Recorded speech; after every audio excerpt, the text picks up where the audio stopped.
কৃষি মন্ত্রণালয়ের বর্তমান সচিব ডক্টর ইমদাদুল্লাহ মিলন সহ ফ্যাসিস্ট আমলের অন্যান্য সচিবদের অপসারণের দাবিতে বিক্ষোভ সমাবেশ হয়েছে। সকালে রাজু ভাস্কর্যের সামনে ফ্যাসিবাদ বিরোধী শিক্ষার্থীদের ব্যানারে আয়োজিত বিক্ষোভ সমাবেশে বক্তারা বলেন, আওয়ামী লীগ ভারতে পালালেও সচিবালয় থেকে আওয়ামী লীগ পালায়নি।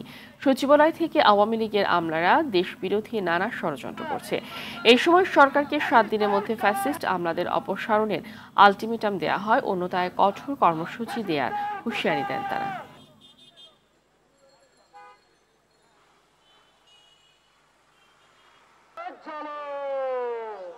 সংস্কারের একটা প্রক্রিয়া চলছে, কিন্তু আমরা দেখছি যে সচিবালয়ের ভিতরে শেখ হাসিনার যে দোসর আমলারা রয়েছে তারা আমাদের বর্তমান সরকারকে বিভিন্ন কাজে বাধাগ্রস্ত করছে। ফ্যাসিস্ট আমলাদের যে কারণে আমাদের রাষ্ট্র সংস্কারে যে বাধাগ্রস্ত হচ্ছে, এই বাধাগ্রস্ত থেকে আমাদের মুক্তির জন্য এদের দ্রুত অপসারণ প্রয়োজন।